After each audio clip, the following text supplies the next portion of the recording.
3 anillos para los reyes elfos bajo el cielo. 7 para los señores enanos en casas de piedra. 9 para los hombres mortales condenados a morir.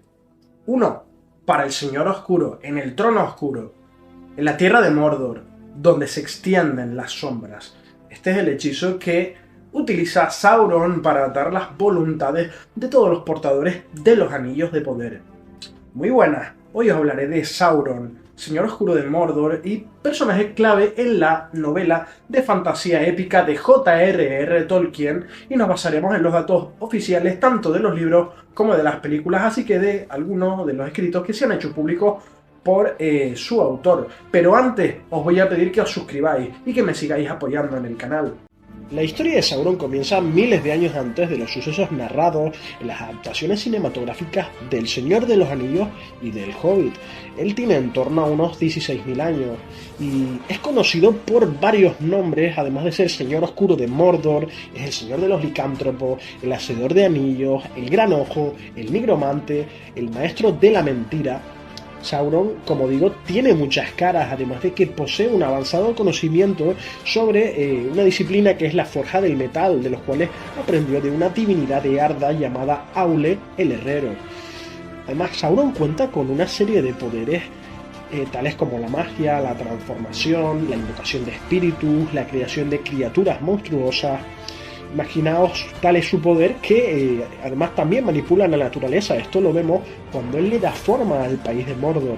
Él levanta las montañas de la sombra, él levanta el monte del destino solo con su poder. Y es un ser tan peligroso que incluso Gandalf temía pronunciar su nombre. Además, es el antagonista de los pueblos de la Tierra Media y principalmente lo es durante las 2 primeras edades del Sol. Su figura es tal que le da nombre a la novela de J.R.R. Tolkien. Sabemos que Sauron es de una raza llamada Maiar, una especie de divinidad espiritual que surge a través de Eru Ilúvatar, dios creador de todo el universo de J.R.R. Tolkien. Sauron comparte parentesco con personajes como Saruman, como Gandalf y como los corrompidos Balrogs, así como el resto de magos Istari que fueron a la Tierra Media. Ahora bien, Sauron no siempre fue un ser maligno y perverso. Esto lo dice Gandalf en varias ocasiones a lo largo de la saga. Sabemos que Sauron fue corrompido por uno de los Valar, por el Valar caído llamado Melkor, que luego se le conocería como Morgoth, un primer señor oscuro primigenio. Ahora bien, Sauron, digamos que una vez que este señor oscuro cae su maestro, ya que Sauron era el lugarteniente y más poderoso servidor de Morgoth. Él comienza su camino para dominar la Tierra Media y surgir como nuevo señor oscuro de Mordor y señor de la Tierra Media. Quiere dominar a los pueblos libres a lo largo de la Segunda Edad del Sol. Centra sus esfuerzos en el engaño, en la persuasión. Se conocía evidentemente de su existencia, pero él con sus poderes se transforma y adopta una forma más amigable, una forma incluso bella, una forma élfica, y comienza a visitar los reinos élficos de la Tierra Media. Sin embargo, sabemos que fue rechazado de todos ellos, ya que los altos elfos desconfiaban de las buenas apariencias de Sauron, puesto que él les dice que es un enviado de los Valar y que viene a ayudarlos. Esto era una falacia, ya que los Valar más tarde sí enviarían a sus verdaderos emisarios, que como digo eran los magos. Ahora bien, hay un reino élfico donde a Sauron sí le hacen caso, es en el reino de Eregion. Celebrimbor, su señor, lo recibe con los brazos abiertos, y en este reino será donde finalmente se forjen los anillos de poder. Estos anillos de poder eran objetos mágicos de gran calibre que son el resultado del trabajo conjunto que alcanzaron tanto la Hermandad de Herreros de Eregion junto con los conocimientos que Sauron les aporta. Y algo bastante curioso es que estos anillos fueron creados con el objetivo, bastante noble por cierto, de curar las heridas causadas por Morgoth en la Tierra Media, y que paradójicamente fue su sirviente Sauron quien ayudó a crearlos con un fin totalmente opuesto al de los elfos, el cual pues no era otro que someter a los pueblos de la Tierra Media. Estos anillos forman un total de 20 contando con el anillo único, y es que Celebrimbor, quien los forja, el señor de Eregion, es el encargado, como digo, de realizar los 3 anillos élficos, los cuales fueron hechos para preservar y embellecer la vida. Galadriel afirmó en su momento que estos anillos le otorgaban poderes a sus portadores en comparación con su propio poder, que el destino de cada uno de los portadores de los anillos de los elfos se encontraba ligado al anillo único. En el viaje de la Compañía del Anillo a lo largo de la Tierra Media vamos viendo indirectamente cómo actúan los poderes de los tres anillos élficos, aunque veremos que son anillos curativos, anillos de protección. Aquellos lugares donde su influencia estaba patente eran, digamos, como más idílicos, más hermosos, y el paso del tiempo no transcurría de la misma forma. El Anillo Único es un objeto ficticio perteneciente al Legendarium del escritor británico J.R.R. Tolkien, apareciendo en varias de sus obras tales como El Silmarillion, El Hobbit y de manera fundamental para la historia de El Señor de los Anillos, novela que gira en torno a su destrucción. Este anillo representa el poder del Señor Oscuro Sauron, un Maiar que se convirtió en el lugarteniente del primer Señor Oscuro Morgoth durante los días antiguos de la Tierra Media. También es conocido como el Anillo de Poder, el Daño de Isildur, o nombrado como Tesoro y Regalo por personajes como Gollum o Bilbo Bolsón.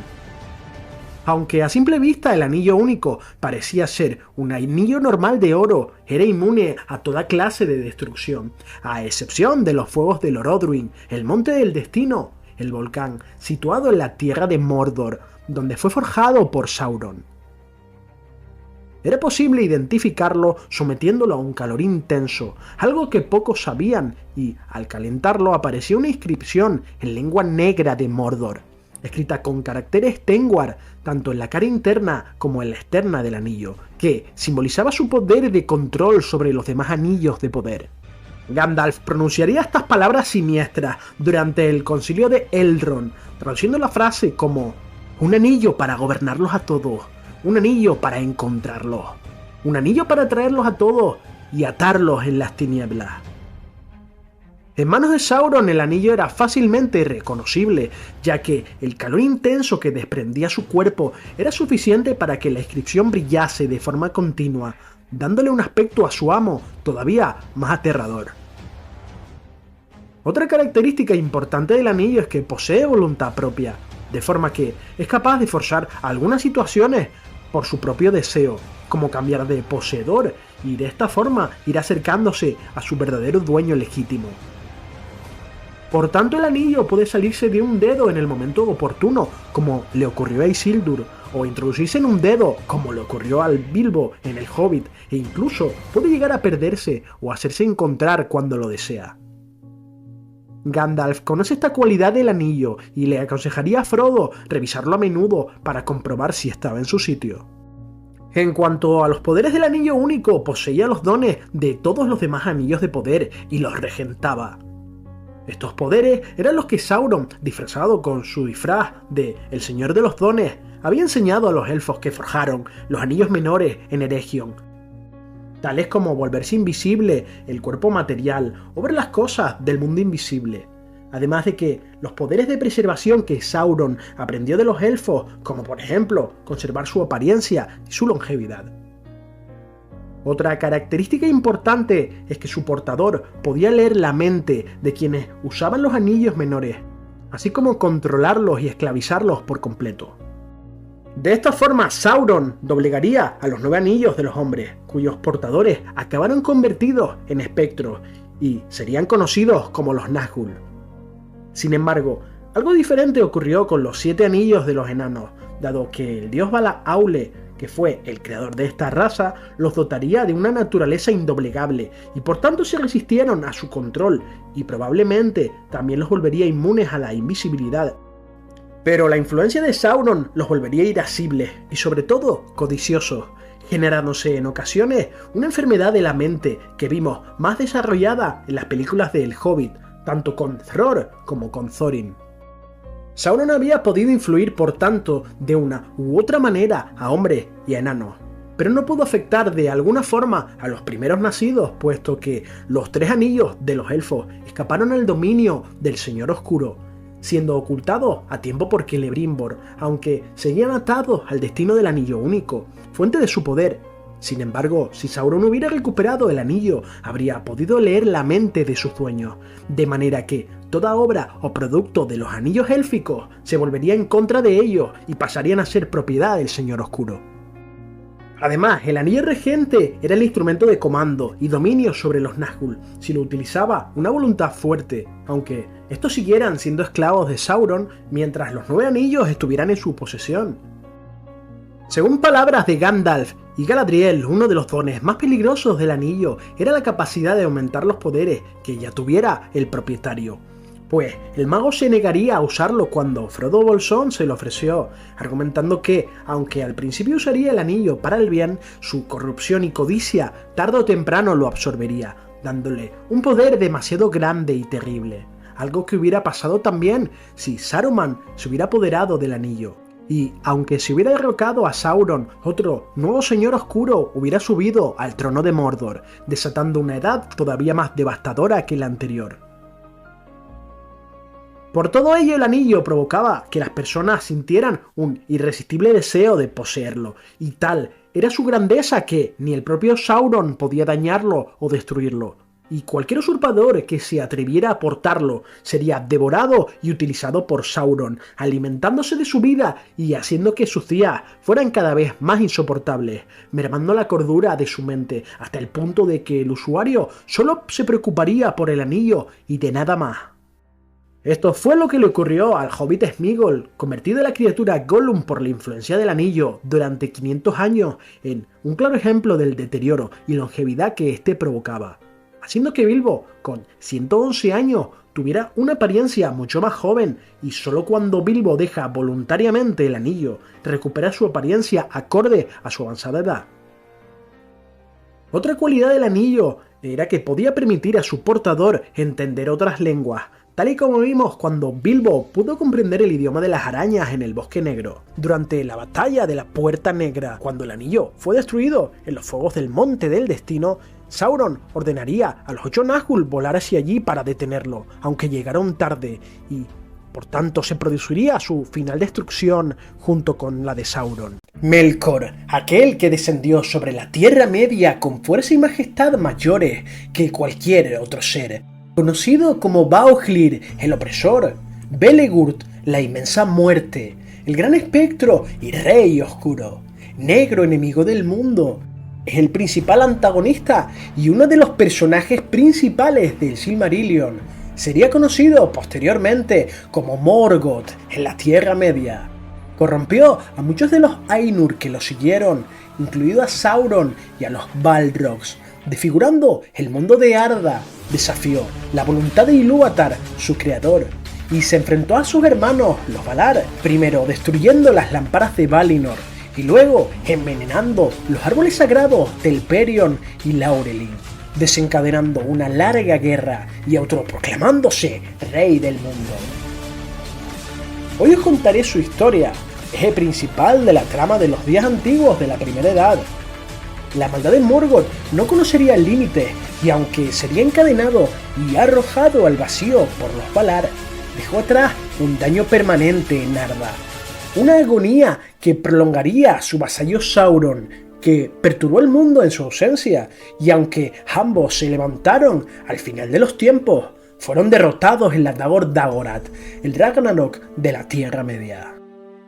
Tolkien nos cuenta un relato sobre la creación de Arda y el nacimiento del universo con unas características muy singulares, ya que toda la naturaleza y seres vivos vienen a partir del pensamiento de un ser supremo llamado Eru Ilúvatar, un ser único que daría origen a una música celestial a través de la cual se crearían los Ainur, seres espirituales a los que propone un tema musical que versaría sobre la propia creación.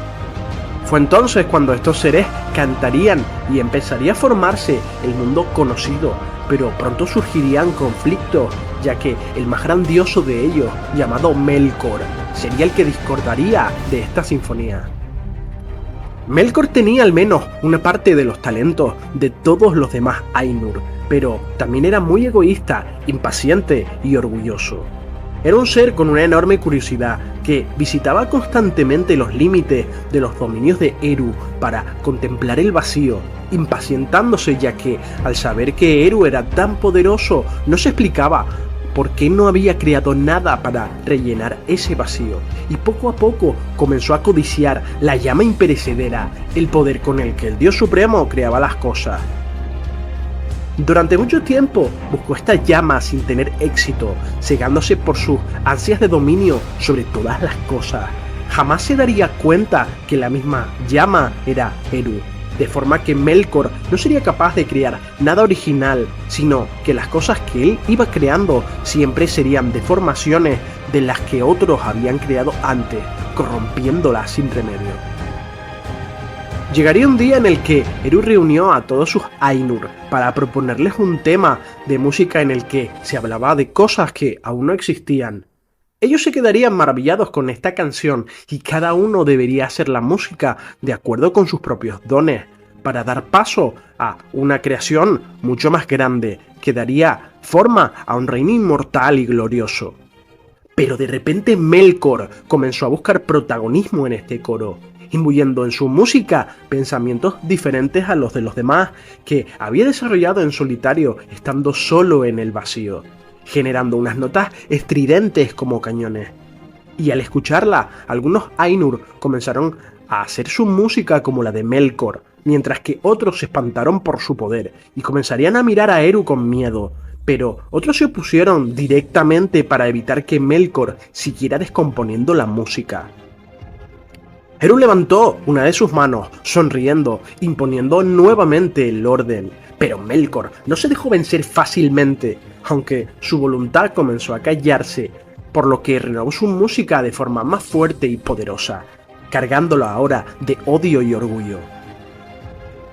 Eru esta vez se mostraría mucho más serio y levantaría su otra mano, comenzando otro tema que al principio ningún Ainur percibió, ya que era muy suave y lento, pero que cobraría fuerza a cada segundo, opacando el tema de Melkor, que sería vencido por la sencillez del tema de Eru, pero Melkor retomó su fuerza una última vez, tratando de ahogar la música que hacían los Ainur.